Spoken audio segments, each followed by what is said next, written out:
Hello, everyone. This is Vince Tolsingen again, and welcome back to Armchair Booking Committee. And it's just me again, and I've yet to get my co-host on here, but that'll happen in due time. I decided that it's been too long since I've actually posted a wrestling-related video, and for those of my subscribers who actually care about the video game-related content, the reason why I haven't done that is because recording and editing has become somewhat of a complication, because recording has become such a huge hassle due to the thing that I use to edit, because it usually kind of ends up kind of wonky and the audio is misplaced and I have to fix that.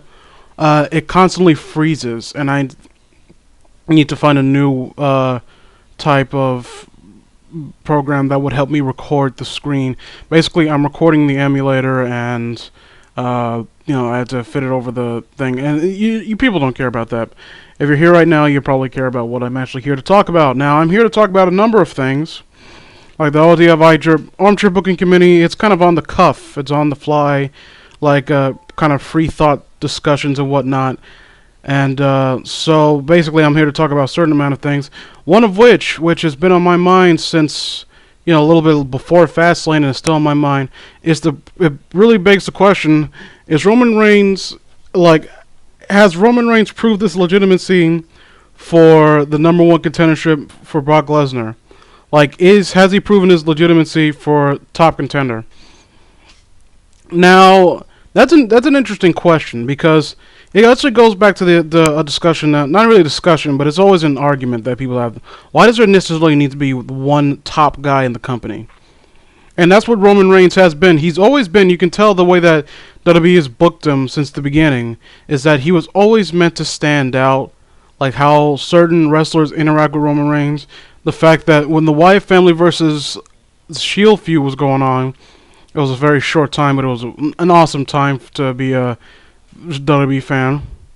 When that feud was going on, they put emphasis on Roman Reigns over the other two because he was the one that stood face to face with Bray Wyatt, who was the leader of the Shield. That means that they were putting him on equal level of the leader of a faction, meaning that in the WWE's eyes, Roman Reigns was the leader of the Shield, but in my personal opinion, it was always Seth Rollins, because it was clear that he was kind of holding the team together, but that doesn't really matter. But you could get it from the beginning in how they rarely had him wrestle. He was in the ring very rarely, and the idea was that we don't want to overexpose him so people get tired of him. And that's kind of how you need to do it with wrestlers like Roman Reigns, because, not to take away from the guy, because I don't dislike Roman Reigns. I'm not the biggest fan of his. I've always seen him as this guy has a lot of potential. Just let him do his own thing. Let him play his character, which is like a cool, kind of quiet. Bull Dempsey, not the best wrestler. You put him in a match with someone who's not that good of a wrestler. You have no one that really can carry him into a good match. So, and you kind of make it so his flaws are more open for people to see.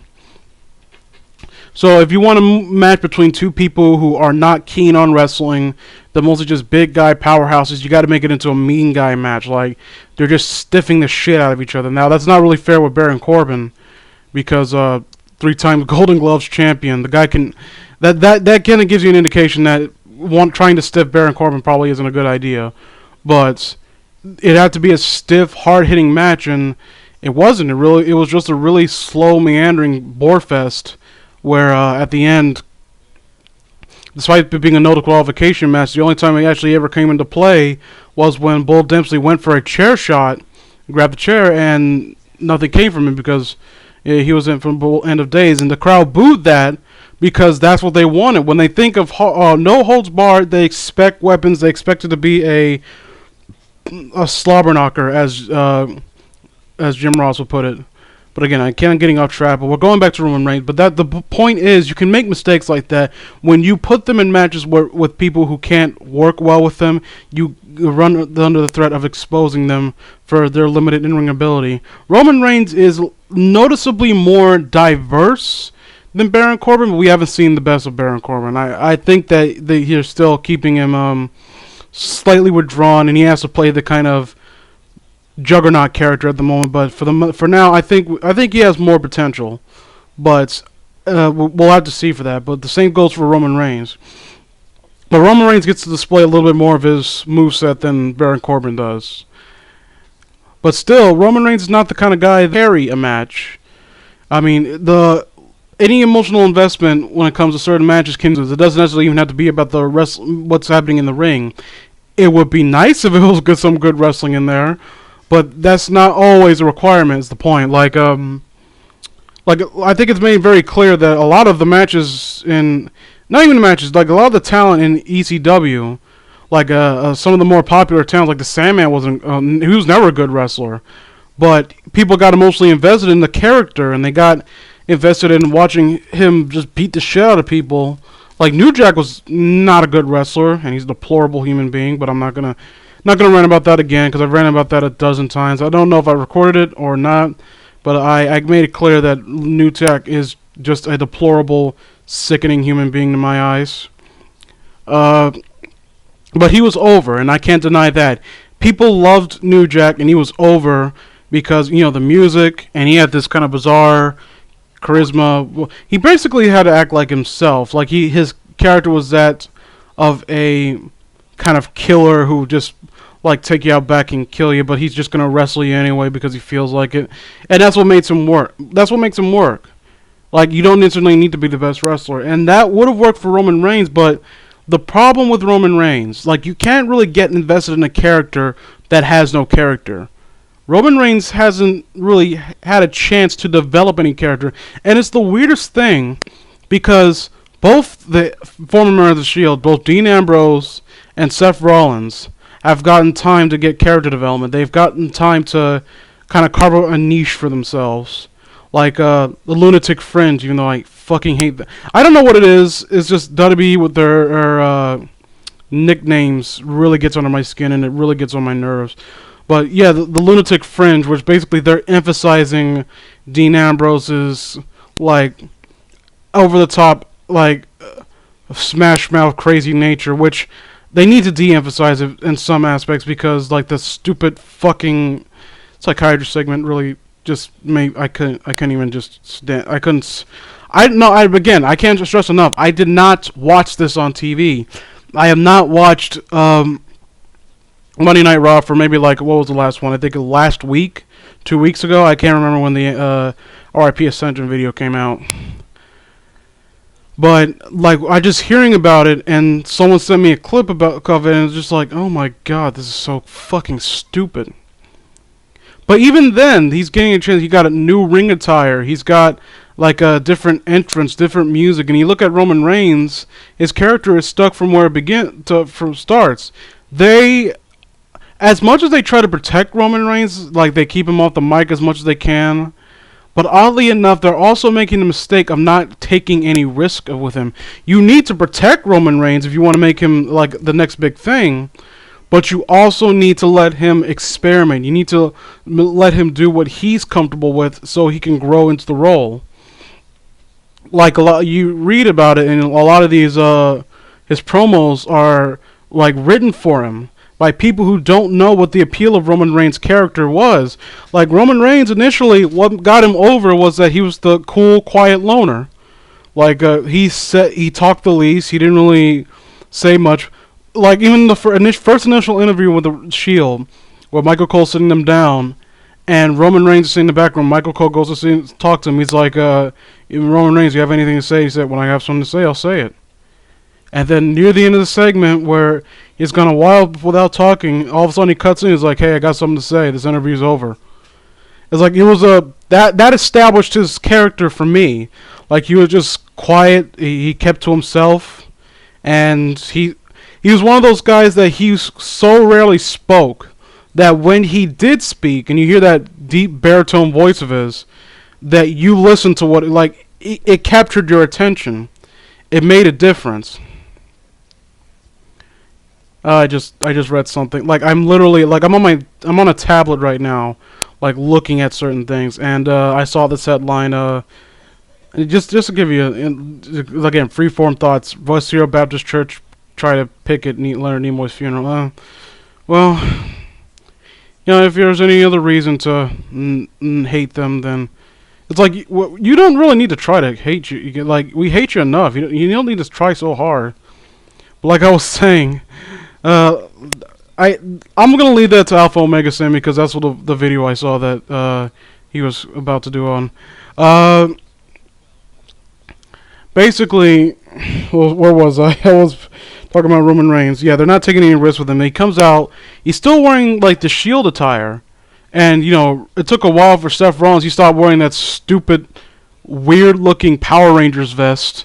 Like people call MVP a Power Ranger, but at the very least his outfit looked like it was actually conducive to wrestling. It looked like an outfit that an athlete would actually wear. Like you look at Seth Rollins rolling down the river.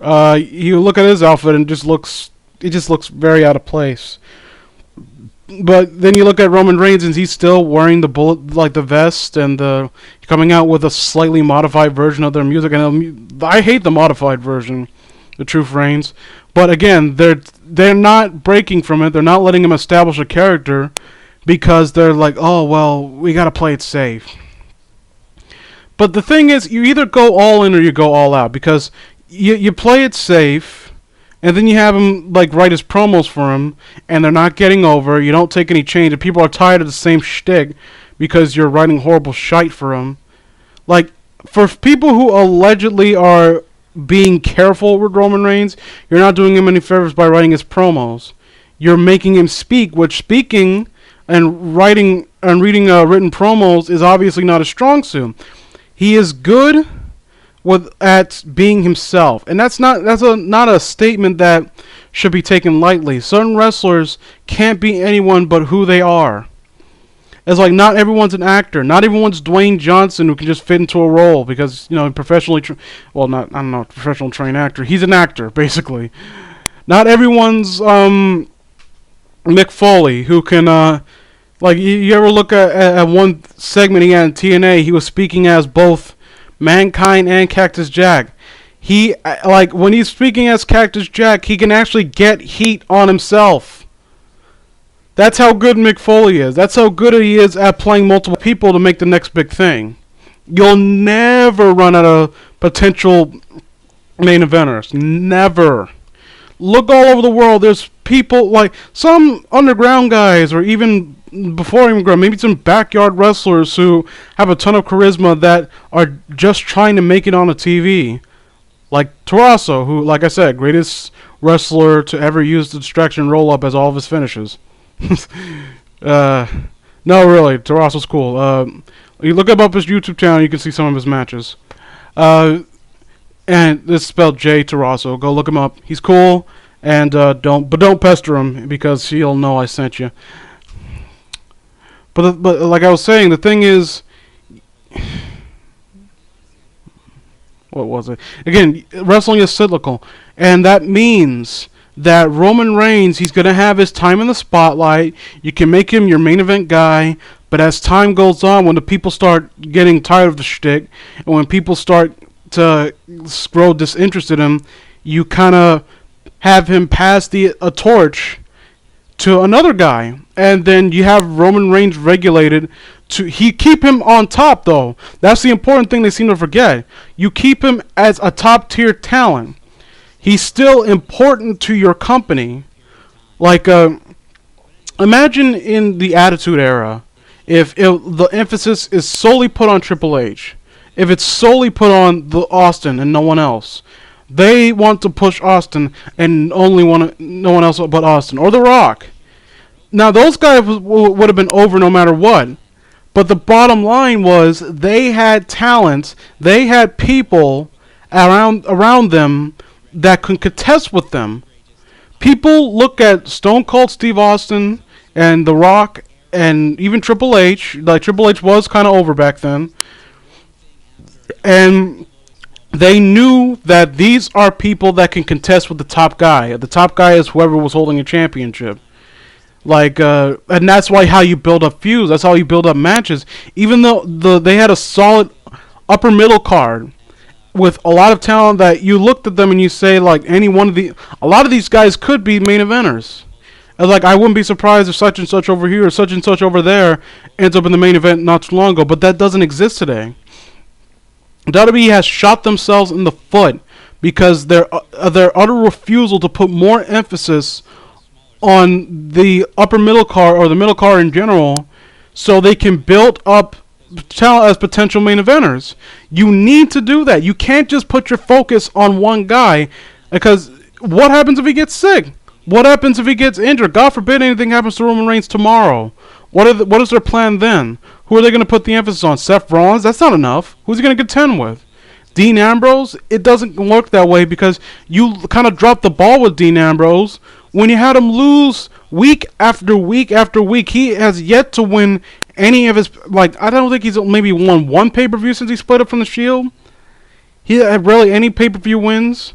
Like, a lot of his matches ended up in DQs or he loses. You don't build him up. You made it clear you don't give a fuck about Daniel Bryan. And that's the bizarre thing, because you see Daniel Bryan, he's always willing to work. He pulls his, like, he brought Roman Reigns to the best match he's ever had. And we all knew he would. And the WWE knew he would. And if they didn't, they really are brain dead. Because I don't understand why they do not see the commodity that Daniel Bryan is. If you don't want him to be in the main event, for God knows what reason, despite the fact that he's always been over, then at the very least establish him like Daniel Bryan. Yes, this guy is the upper middle card talent. He's a guy who holds the United States or Intercontinental Champion and makes it mean something.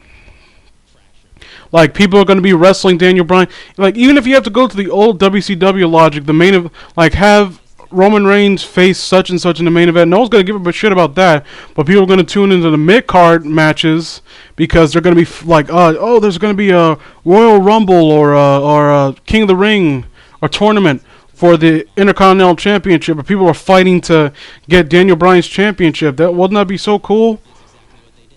We don't get that. And right now, as of recently, I've heard that there's a rumor that Daniel Bryan is going to be in a ladder match, one of a few contestants in a ladder match for the Intercontinental Championship. And there's another rumor there that I don't know if Daniel Bryan's going to win.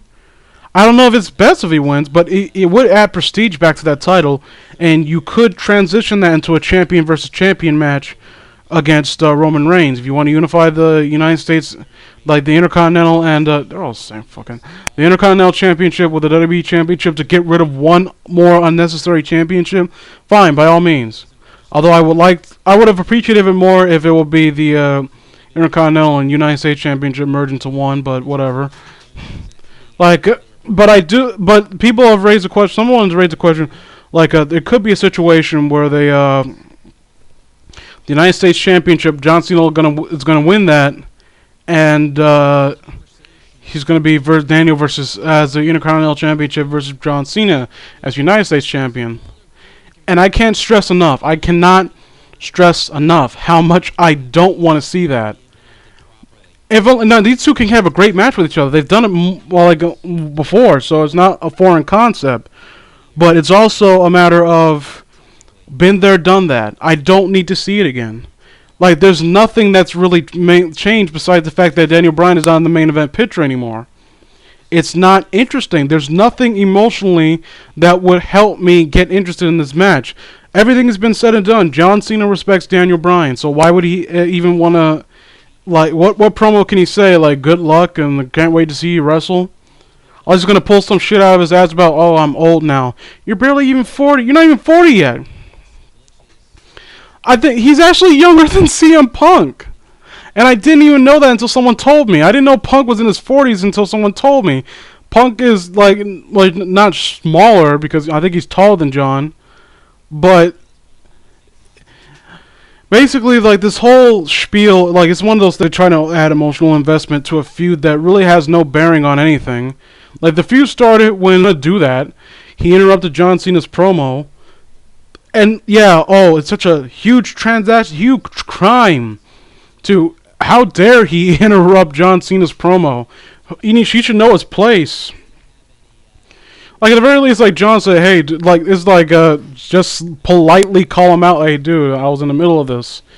Nope, he just got all pissy about it. Then he wants to wrestle. Then he lost, and now he wants a rematch. Like, oh, you low blowed me. Well, suck it up. You don't belong in any title picture. If John Cena wins the United States Championship, and again, I don't know if it's just me. I don't think it will add that much prestige to the title, because Rusev does more, in my personal opinion, to more prestige to the title in the sense that I see Rusev as someone who is a fighting champion. Like, it's not a champion, and but John Cena's gonna wrestle, but no one wants to see that. John Cena's character is too shallow. He has character, but it has run its course. And I understand that people are just happy to see him out of the main event picture, but putting him in a title chase position with a younger up-and-coming talent isn't going to help anything, especially since Rusev is actually kind of over as a heel, even though he hasn't really done anything heelish. Bro, he kicked a soldier who ran into a ring. When you run into the ring, like if you were at a concert and you decide to try to bum rush the stage, whatever happens to you on that stage, since you are not allowed to be on there, you bring on yourself. I have no sympathy for that stupid ass who probably wasn't even a real soldier. I kind of doubt that decided to run to the ring and stop Rusev for doing something that had happened to him twice. His flag had been pulled down twice, and it was just scoffed at. And then Big Show come out with that stupid half-assed shit-eating grin of his with that half-assed apology, and said like, blah blah blah. But yeah, it was so bad that Rusev was about to tear down the American flag. Fuck every single person that says that. And the thing is, I don't mind the idea of a foreign wrestling heel. I really don't. I don't mind like something that kind of harkens back to 80s wrestling matches and whatnot. But the problem is you need to actually have him doing something heelish. He rarely does anything that a heel would do besides that one time when he low blow John Cena. That one time. With Lana, it's like Lana's been doing a lot of the work. She's been because the idea is that he can speak Bulgarian and Russian. She can speak English better than Rusev can.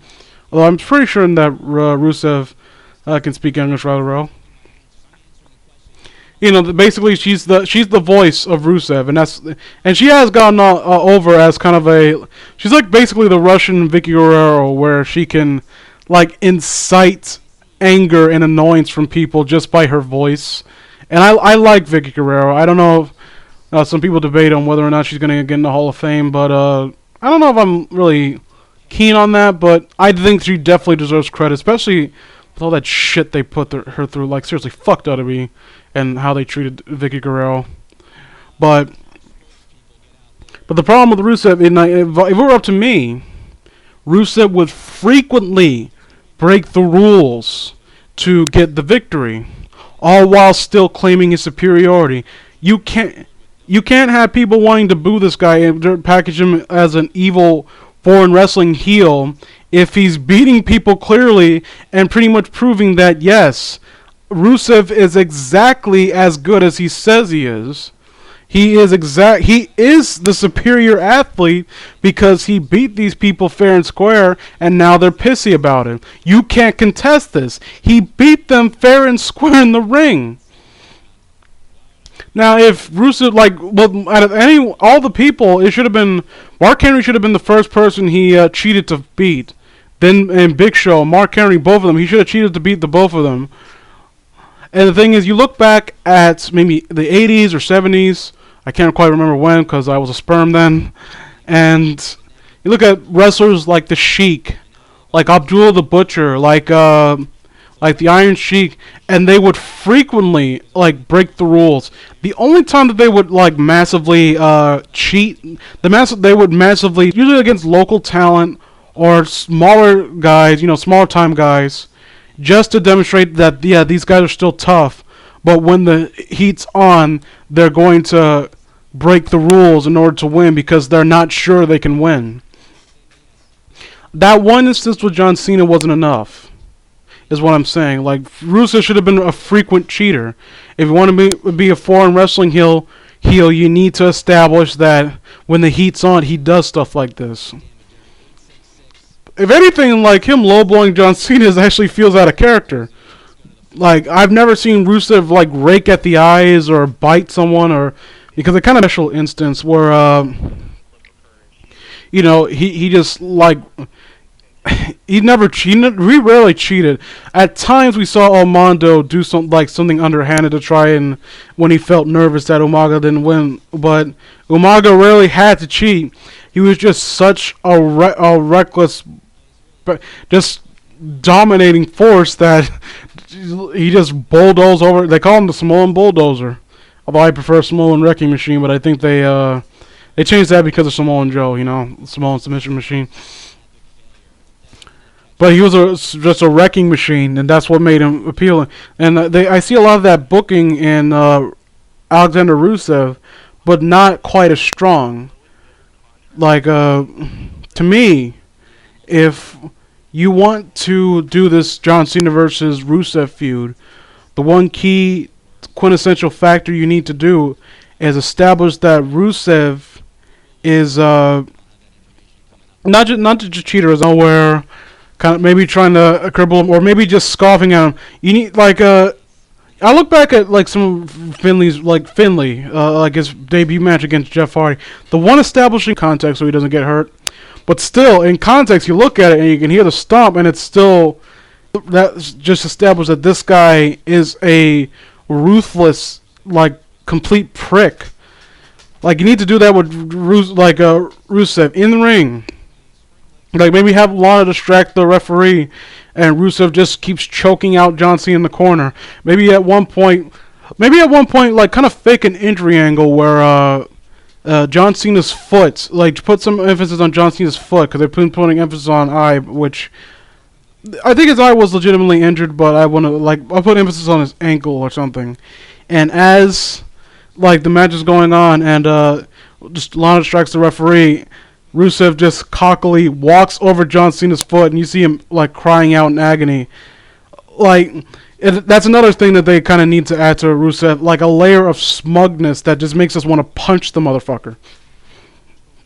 You don't quite get that though. But and I've said before, like Rusev, it feels like Rusev is the victim of prejudice in the WWE, where he says that he's proud to come from Russia, which. Pride for your nation, whatever. As long as you're not hurting anyone. Well, he is hurting people, but it's a sport where you're paid to beat the shit out of people. So whatever.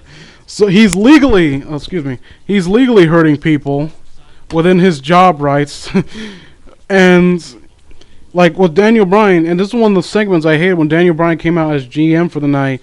Like you can either compete in the Battle Royal, compete like that championship, or you have to say the Pledge of Allegiance, which. Not exactly right to. That's actually a horrible thing. That's a heel tactic.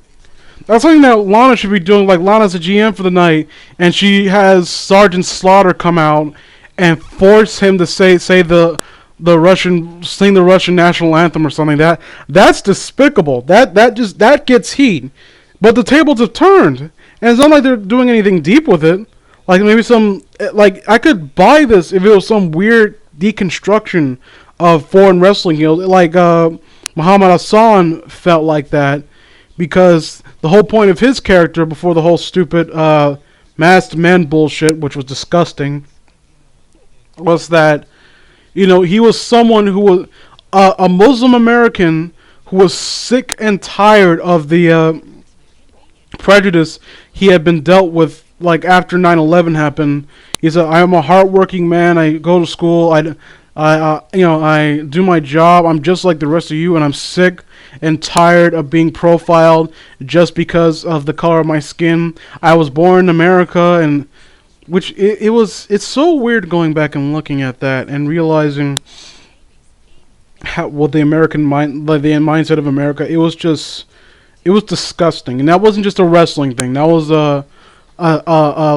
region, countrywide problem we had after 9/11, but that's deep into something that's not wrestling related, but it did bleed into the product, because in a fair and clear-minded society, Muhammad Hassan would have been heralded as besides the stupid, like ignoring the stupid masked men attacking the Undertaker bullshit, that would have been heralded as a respectable, mature. Like, I want to know who wrote that. I want to know if Vince McMahon wrote that, because it's not like he was like a Muslim American stereotype. It was a man who happened to be Muslim American, sick of being stereotypes, and this was right after 9/11. Not too long after 9/11, so it made me wonder, like, who came up with this?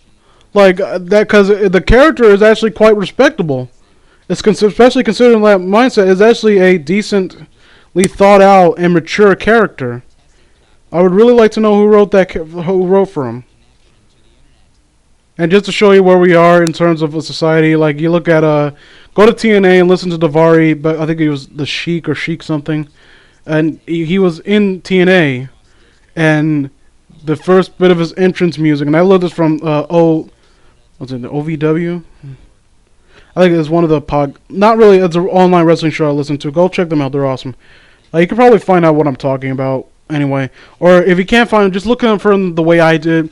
Look up ECW One Night Stand. And you probably find what I'm talking about. ECW One Night Stand review is what I meant to say. And they pretty much show that Davari in TNA, the first bit of its entrance music was a plane crashing. And I can't help but think that that was a Russo decision. Because, okay, I've seen many times people so adamantly defending Vince Russo. He's such a nice guy. He's so misunderstood. Jim Cornette's just a hater. People are always pointing fingers at the wrong person. Look.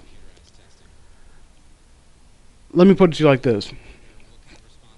When so many of your coworkers, so many people who worked for you, say one particular thing about you constantly, like one thing that they consider a fault about you, and they go on record saying it multiple times. This is just not just Jim Cornette, like a lot of his idiotic defenders like to say it is. It's not just Jim Cornette that's saying all this. Many of Russo's ex-co-workers say this as well. That Vince Russo basically has no place in the wrestling business. When so many people are saying that, not once does Mr. Russo sit back and think, what could I be doing? How am I carrying myself that these people honestly think this about me? I disagree, but maybe I should look into myself, look into how I'm acting and how I carry myself, look back and read at some of my blog or my blog post, and actually think about what I may be doing or saying that will make people feel this way about me. Vince Russo is a fucking narcissist, and that's why you people always defend him. You think he's so nice. No, he's not nice. He's a narcissist. He cannot comprehend the idea of anything being his fault. As Vince Russo's eyes, he is flawless.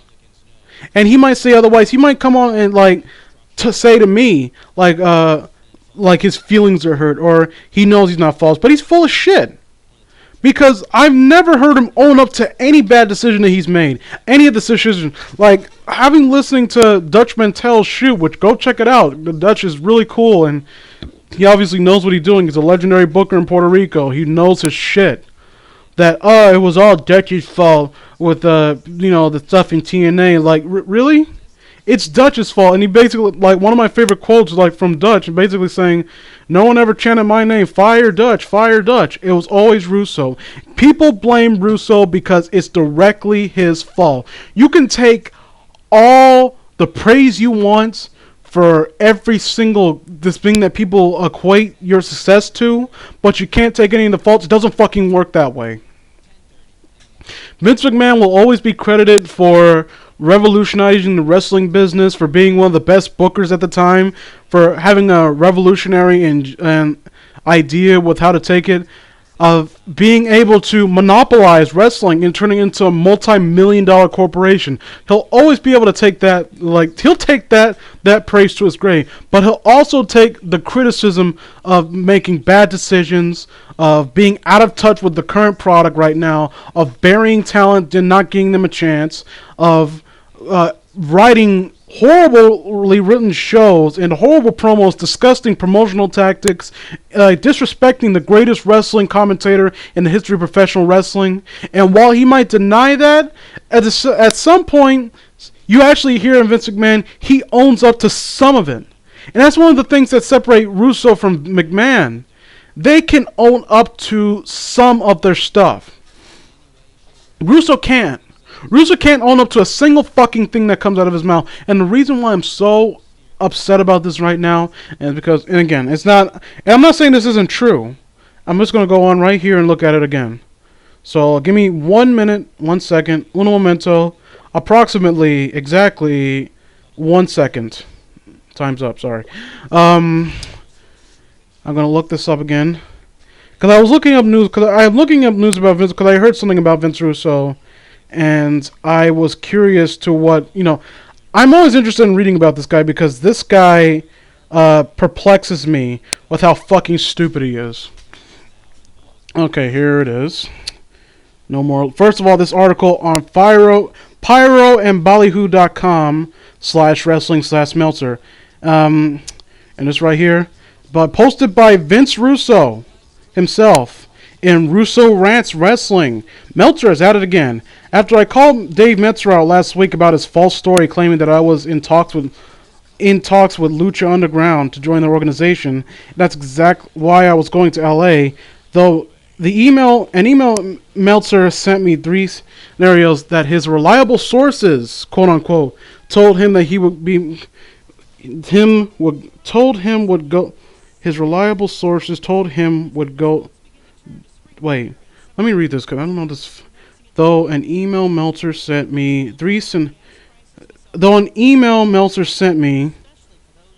okay, that's my fault. Through an email Meltzer sent me. So no, that doesn't even make sense grammatically. And that's why I was going out to LA. And sent me 3 scenarios that his reliable sources told him would go down between me and Lucha. All 3 scenarios turned out to be false. So today, Meltzer pointed out this. Russo apparently made a suggestion that the show needs more female wrestlers, and the suggestion wasn't taken very well. Again, this is an absolute lie. On behalf of Wrestling Observer and Dave Meltzer, I was at Lucha Underground to get content for this site. I suggested nothing to nobody. And for the record, Lucha is a 1-hour show that currently has 3 women involved in major storylines. I think a new female who is currently figured in, and of course a stunning ring announcer, Melissa Santos. Keep your dick in your pants, you full fuck. And I think it's fair that there are women plenty, blah, blah, blah. How people pay, listen to this fictitious crap is completely beyond me. And Dave, don't email me again. You've had enough chances. You have 0 credibility when it comes to Vince Russo. And now you've proven not once but twice over a day, a 6-day span. Period. End of story. Are you that intrigued and jealous of me? Intrigued, fascinated, and jealous of me that you can't keep my name out of your mouth? Print the truth or don't print anything at all. You pile of shit. And I hope Vince Russo really does hear this. And I know his ego is so large. Oh, he has only a certain amount of views, so he'll never listen to this. But I want someone to send this to Russo. I want someone to send this, cut this part, send it to Russo, because I want that piece of garbage to hear this. Who the fuck are you to call anyone a liar? I really want to know. Who are you to call anyone a liar? I would please let Cornette live to be 100 so he can shit on your grave like he promised he would. Because I'm sick of this, and I'm being fictitious. I'm embellishing right now because I wouldn't wish that on anyone. That's disgusting. But this guy really makes my my blood boil. Because I am sick and tired of this holier-than-thou, grandiose, bullshit of his. Especially coming from this guy. And again, if it were anyone else, I would be more willing to agree with that. Dave Meltzer is not, to me, although I might disagree with some of his views on wrestling every now and again, he's not the kind of person who would just lie. His sources might be wrong. That's all that the situation is. Russo apparently, keyword is apparent, but you didn't fucking read that. Because I don't know if you actually know how to read, you cunt. Apparently, meaning that it might be that. It might be this. What I'm saying right now might be the case. It might not be. So get your head out of your ass for 1 second and actually learn to read. Because I'm sick and tired of your bullshit. And I am sick and tired of people praising you and reading down, and your inbred mongoloid followers who read into your bullshit and think that everything in the world revolves around you and you're a god gives up to rest to pay. Why don't you go to Antarctica? Start the Antarctica Wrestling Federation with fucking penguins. Are you intrigued, fascinated, and jealous of me? No one's jealous of you. What do they have to be jealous for? You are a laughingstock in the eyes of the wrestling community, of wrestling fans, of wrestlers in general, and the idea that you have any legitimate fans makes me laugh. And yeah, every single person, and I'm not even trying, I try not to insult or hurt anyone's feelings or pick fights with people. Russo's the one exception. You had to be really deplorable in my eyes to actually get me to directly attack you. So I'll say this. If you honestly believe Russo is a nice guy, or he's such a revolutionary mind on wrestling, or he's such a misunderstood genius, or you're a fan of his in any way, if you watch his podcast and think he's such an interesting guy, fuck you. You can drop dead along with this 80-year-olds or whatever the fuck age he is, cunt. Because I have had enough of Russo. I've had enough of his self-aggrandizing bullshit and his constant need to play the victim. And let me read down in these fucking assholes. Like, you should turn to legal for all the false reports and defamation of character that he and his cronies have printed over the years, Vince. Yeah, defamation of character. And again, let me ask you something. Now, to the person who posted that, what's stopping? I can't remember. I don't know if I think it was either Dave Meltzer, Mike. It was Mike something. I can't remember his last name. Excuse me. Call me. Tell me in the comments. Mike something of the PW Insider, where you accidentally sent that. He accidentally sent a fake, like the email that was supposed to go to Mike Tenay, and instead of coming out and apologizing for it, he lied and pretty much attacked Mike's character, saying that, you know, he'll print anything. It's proof that he'll print anything. And when you say that, and not only did this cockstain not apologize for it, he apologized for lying instead of apologize for attacking his credibility. And you're gonna post this and claiming that this man doesn't have credibility. Dave Meltzer has done more for wrestling than you in one afternoon. So trim your ego down, you piece of garbage. And again, I wouldn't be this adamant if it wasn't for the fact that people defend this piece of shit. Like, I am so sick of his ego. Let me see. Dave, much like Pinocchio, just wants to be real boy. Seriously, fuck. I cannot stand Russo. And again, so many people buy into it, and it just makes me sick to my stomach. I don't even know how this rant started. I really am sorry. I know a lot of people don't want to hear me yelling and whatnot. This was supposed to be specifically about Roman Reigns initially, and again, that's what Armchair Booking Committee is all about. Freeform bullshit. Like, oh yeah, I'm the next Brian and Vitti, ladies and gentlemen. No, I'm not. I'm just a wrestling fan who cares very much about the business. I'm not an expert by any means. Again, the very name of my podcast right now should tell you people that I am in no means an expert. Armchair Booking Committee. That means I'm some fat loser who sits at home and talks about shit like this. But this is the kind of crap that gets me worked up. And it wouldn't be so bad if Russo was just a small-time nobody that its effect in the wrestling business has not been that heinous. If Russo's effect on wrestling had been limited and very small to the point where he's done no damage, but I just disagree with a lot of his points, I would just post a very calm, Russo, you know, I don't agree with this because, you know, such and such, and have a respectful debate and whatnot. But it's this guy's ego.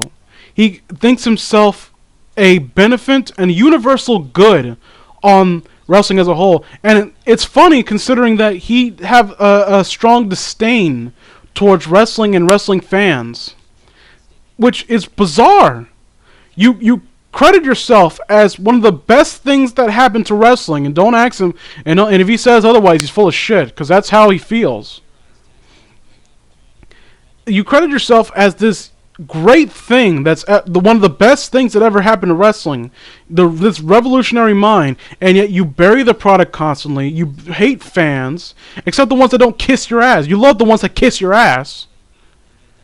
And yeah, like for 1 minute, for one moment, with that post from Jim Cornette, like I listened to one brief moment of from Cornette Castle and his podcast and whatnot.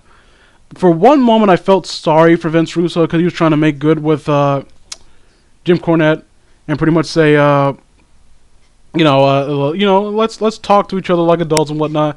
Like maybe Cornette, got carried away. But then I realized one thing: Jim Cornette had to work for this piece of shit. Not work for, but he worked with him.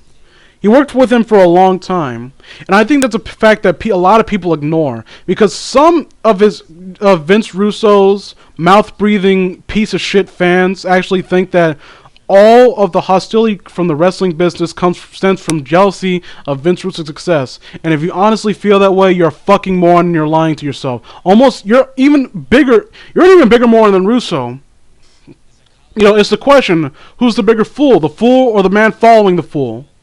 And the answer is the man following the fool. That's you people who actually believe that bullshit that comes out of that cocksucker's mouth. But I actually felt sorry for Russo for a brief second, but again, it dawned on me that Jim Cornette worked with him for a long time. If there's a lot of people who would probably know him better than anyone else, it's Jim Cornette. Pardon me, that was very rude. If there was anyone I would actually trust to give me an honest opinion about him, that would be Jim Cornette, because he's worked with him. Dutch Mantell works with him. And if you honestly think that Dutch is a liar, how goddamn stupid are you? Like, Dutch has done more for wrestling than Russo has. Like, the thing is, like, when I listen to people blaming Cornette for Ring of Honor, like, kind of going downhill for a while, I raise an eye. I don't put it past Cornette. He's been a good booker for years. It doesn't just magically go away. Booking skill doesn't just magically go away like nothing. So I always say to myself, it must be something else. Now, if I ever get concrete proof that certain decisions are his fault, then I call him out on it. But that's the thing. I need to get multiple sources on that, because he has enough credibility to where it's hard to believe that it's his fault. Same with Dutch Mantell, a great booker, and he was in Puerto Rico like a legend. He's a legend in Puerto Rico for his booking. And like listening to Russo trying to throw him under the bus, and I immediately called bullshit, because like again, Dutch said no one ever said fire Dutch. No one ever chanted to fire me. Like, you got to own up to some of the bullshit that you do. And when I hear Russo, like, it's all Russo's fault, I think, yeah, because you know why? Vince Russo has no credibility. Besides his early work with WWF, like during the Attitude Era and whatnot, and besides that, I want someone to honestly tell me, one of Vince Russo's delusional fans, to just tell me this. Answer this question. What is the most noteworthy thing that Vince Russo has done, or a booking decision he's done, that has gotten critical acclaim after WCW? And I'm not counting WCW, because he ruined that too. And why I wouldn't bring that into question despite the guy is one thing, but let's ignore. But I want to just make a timestamp. After the death of WCW, what has Vince Russo done that has gotten critical acclaim from wrestling fans in terms of his booking? And if you can't answer me with a straight face, and if you can't give me a response immediately, you know for a fact you're full of shit too. Oh, Vince Russo. People shit on Vince Russo because he deserves it. And that's the one thing that I don't understand how people don't get. No one's bullying Russo. He's a grown-ass man. People live. The guy was a dick. Like, he screwed over his talent with their wages. Decent booker from what I've heard, or I don't know, that depends. Like, I've heard that. I don't know, I kind of split on that. I don't know. I keep hearing from double social. But the bottom line is, your personality has to do with your work. If Russo is a legitimately nice guy, which I doubt at this point, then I wouldn't say that. I don't care. I don't care if he's a nice guy because it has nothing to do with his work. Vince Russo is an atrocious writer. He is an atrocious storyteller. He has no on-screen charisma because when he was trying to play the bad guy, he was like, "Oh, he was a good wrestling like heel and whatnot." No, he can't act. He can't talk. In fact, I'd be surprised if he can walk and breathe air at the same time. And the fact is, if that's honestly the only reason that you people like him, then good for you. Go ahead, talk to Russo. I bet he has a lot of interesting things to say that don't involve wrestling because he doesn't know shit. And then I'm going to get the argument, oh, well, he's been in the wrestling business. He knows more than you. He has experience in the wrestling business, but experience does not dictate quality. Like, Yui Bull has been directing films longer than a lot of people. But oddly enough, certain first-time directors make better films than him. Isn't that weird? Despite the fact that Yui Bull has been making films for a long-ass time, there are still people making better films than him on their first try. And that's because experience does not dictate quality. It's a help. You have some frame of reference to kind of help, but the thing with Vince Russo that's so remarkable is that despite being in the wrestling business for years, he has no experience. And I just said he has experience, but see, the idea of experience is that you have frame of reference for future decisions. Like, this won't work because I remember back in the day that this happened and the fans responded like this, so it's best that I don't do that and do the other thing we were planning. Not Russo. He doesn't think that way. He's still stuck in the mindset where, wouldn't it be cool if there was another NWO-like group? It only works for certain cases. It only works in certain companies. Like the Bullet Club, who they openly admitted that they're inspired by DX in the NWO. But you know what the difference is between Bullet Club and a lot of the other shitty groups that Vince Russo the Aegis and Eights? One is that the Bullet Club is formed of important people. Foreign concept, I know. Wrestlers would get over, which is odd because I think Doc was a member of the Bullet Club, and he was a member of the Aces and Eights, and yet he's more over in the Bullet Club because they take him seriously. He's treated as a serious talent because they had time to build him up. I know I'm speaking slowly because Russo fans, they only speak at a singular level, so I need to kind of dumb things down for them. But basically, like you look at that, like even in New Japan, that is a group like that is considered relatively fresh. Like New Japan, they kind of like Ring of Honor with Scum, and Kevin Steen was something that they probably haven't seen in a long time. Just this like sociopathic heel that just will beat the shit out of anyone who crossed, like, say, even the slightly, anything that slightly irritates him, he was as soon as beat the shit out of him as he would scold them. And that was what made Kevin Steen interesting, and that's carried over to Kevin Owens. Like a match between, I forgot what it was, on NXT. I can't believe I forgot what it was. I think it was a good match. It was Kevin Owens was on commentary, and Alex Riley was trying to pry him for questions, and Owens just gave him this chilling glare, and he just had his mouth open, just staring at him like a serial killer. He's like, let me get out of here before I do something I regret. Comes back, beats the shit out of Alex Riley, and he didn't see. No one saw it coming. That's a great thing about his character. But that's considered fresh because no one in NXT or WWE in general, we have yet to see a heel like that. You can make a comparison point, but there's only one Kevin Owens. That's what makes some wrestlers unique. That's what makes a gimmick unique. And that's what makes that's one of the things that make the gimmick over, is that it's unique.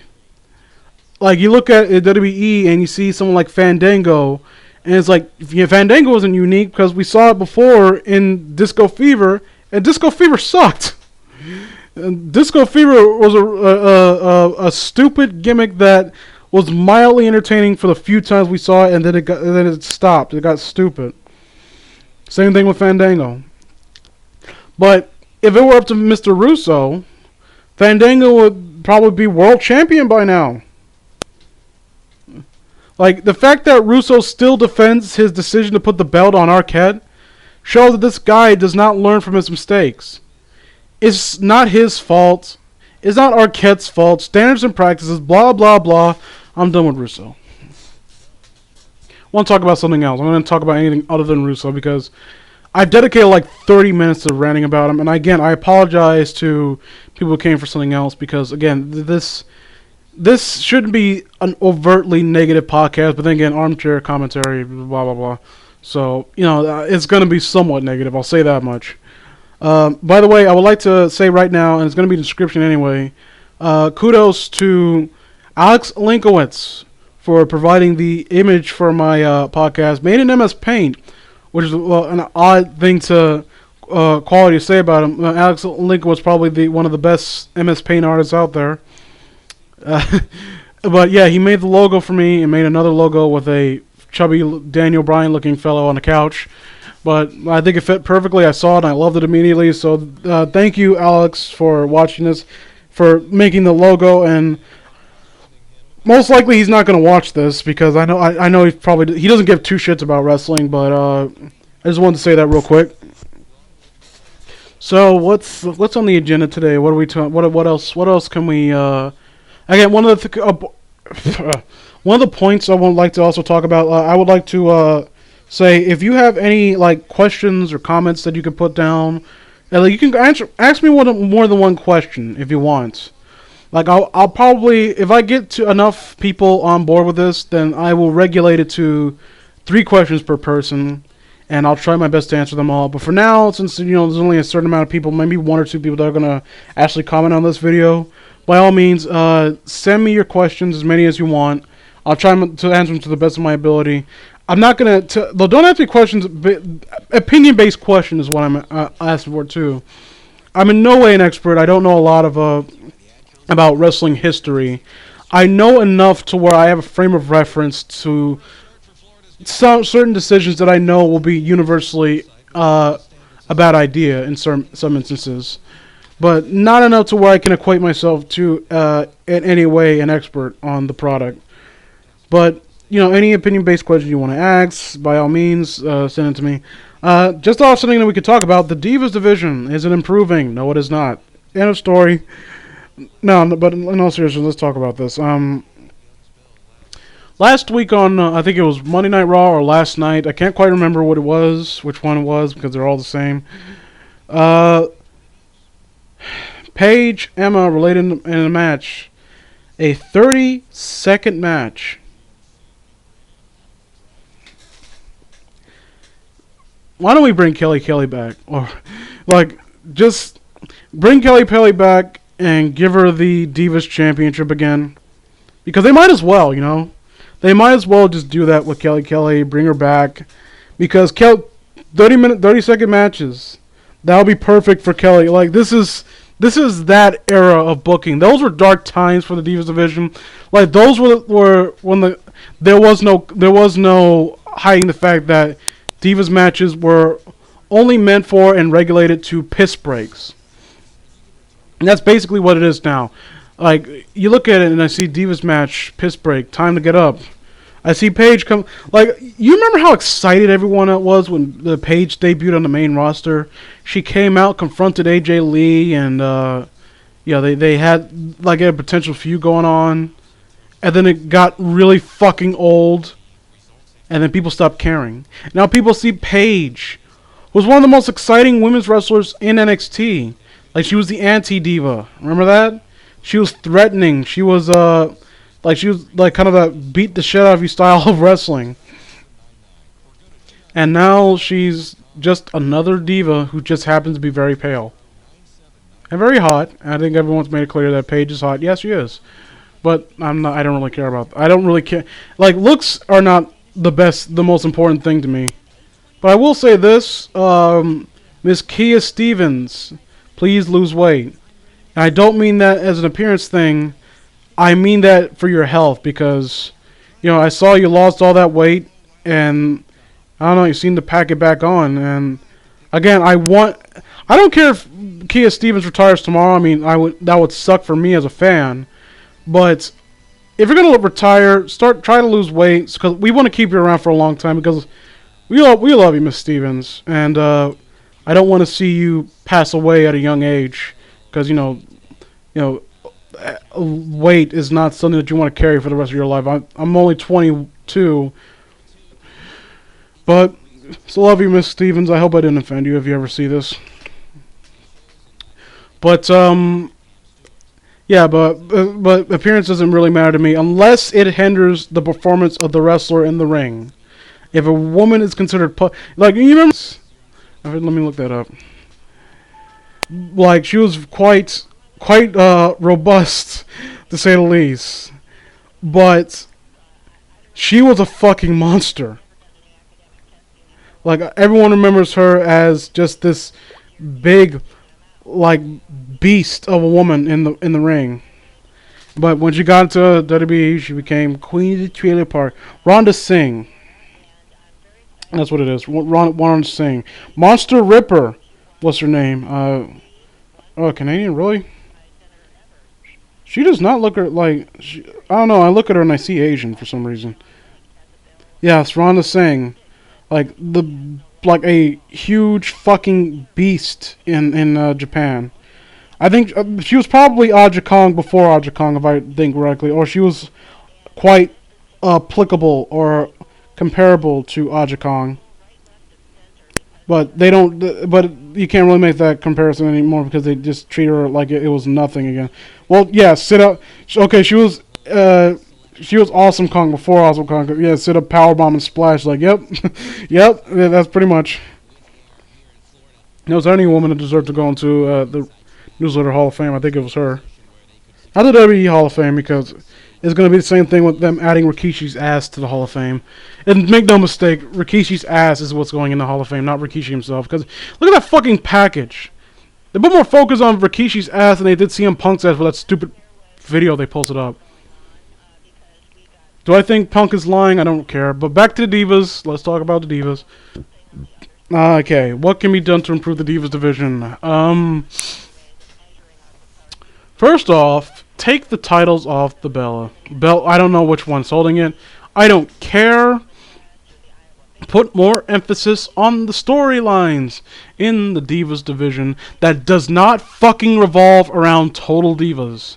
Because wrestling fans, like hardcore wrestling fans, like myself, who are very adamant and very passionate about the business, and we want to see these women succeed and get better, because that's the thing I can't make it clear enough. If I knew for a fact that the Bella Twins had the potential to grow into great women's wrestlers, then I would want them to be on TV and improve. I want to see them improve. I don't want to see them leave. I don't want to see them get fired. I want to see them improve before our very eyes. Remember where Sasha Banks was on and people weren't that interested in her in NXT? And now she's one of the most over women's wrestlers in the company. One of the most over women's wrestlers, one of the most talented divas. She's improved so much in so little amount of time. And people support her because it's that climb. You can see she's worked hard to improve. I don't see that with the Bella Twins, but you could make the argument that it's because they don't get enough time. But even when they do have at least 6-minute long matches, that's enough to display just enough of their technical ability to know where Raw has 3 hours to work with. And the last match, 30 seconds of the Divas, and that's it. You have no excuses. There is no excuse. Who is choosing? What are they dedicating time to? Long commercial breaks. I think someone actually took a tally or counted up the minutes of each commercial of every Monday Night Raw. And I think 30 minutes of Monday Night Raw, from what I've been told, are dedicated to commercials. Not in that order, but you know what I mean. So you have technically you have an hour and 20 minutes. You still have 2 hours and 30 minutes. What is you doing in that extra 30 minutes? Because Raw was longer. Okay, let me look it up right now. Raw Okay, commercial.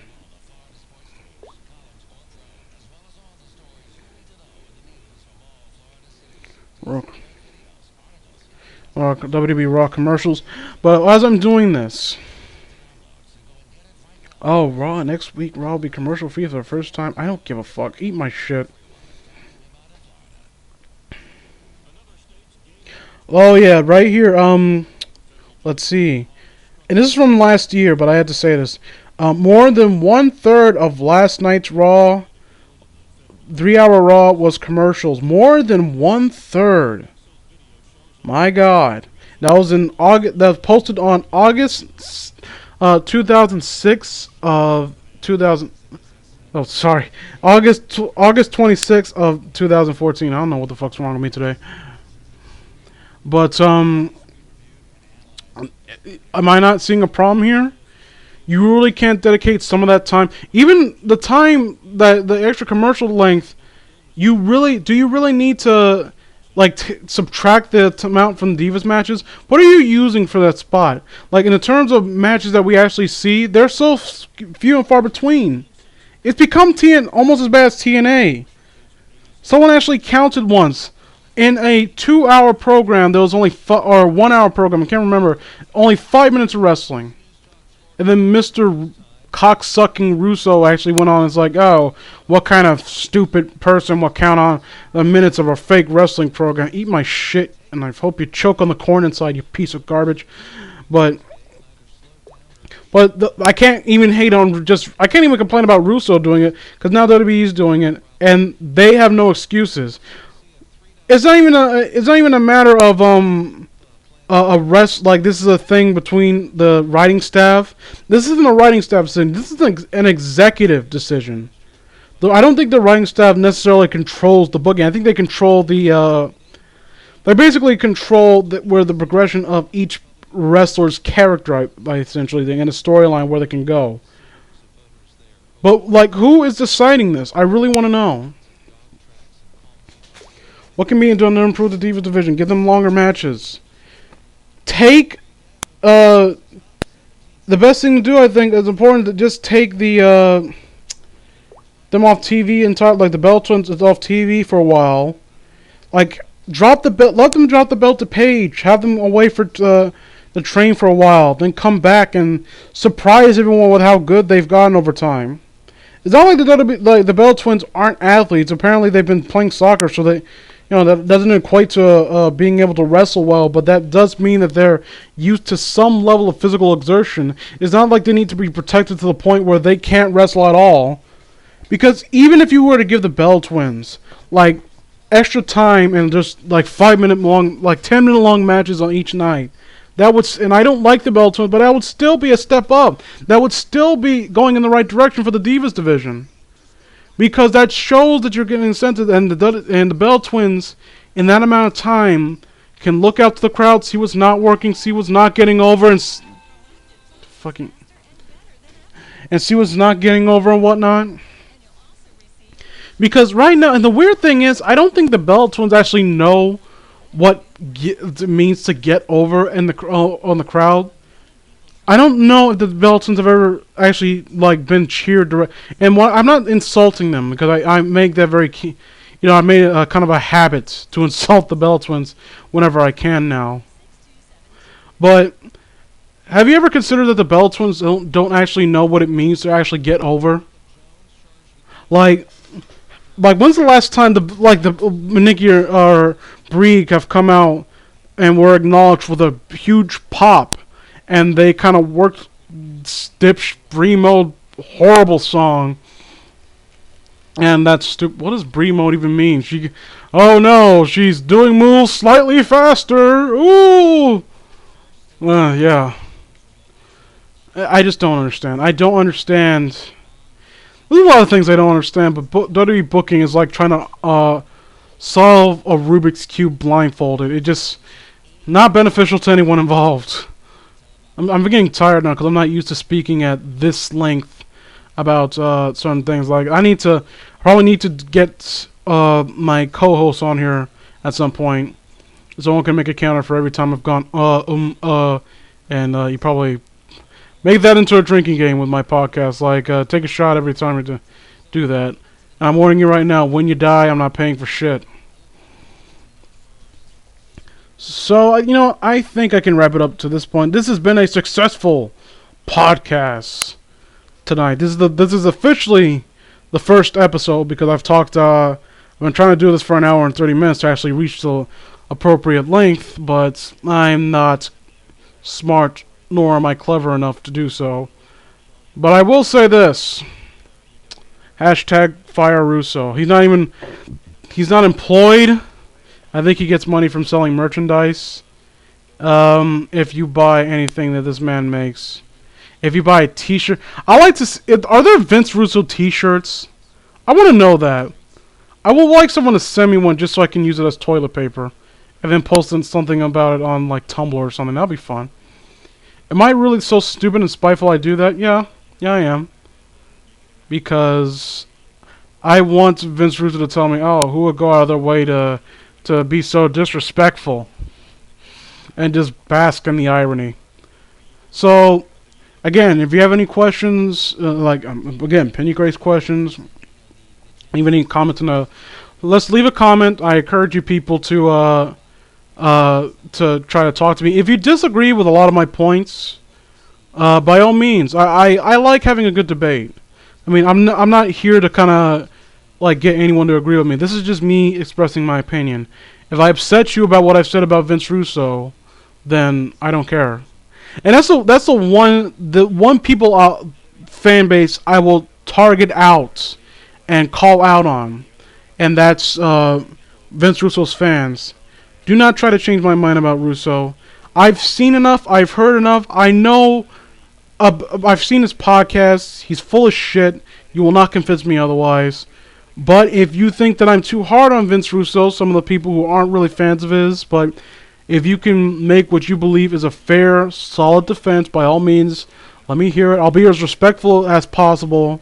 And if I ever get out of line, by all means, call me out on it. Because, again, I don't want to be, I'll take responsibility if I've ever misinformed you people or said anything that you can consider a lie. But in the meantime, this is Vince12 signing out, and this has been the first official Armchair Booking Committee. And see you all next time. And remember, never let a microphone near Roman Reigns. Peace.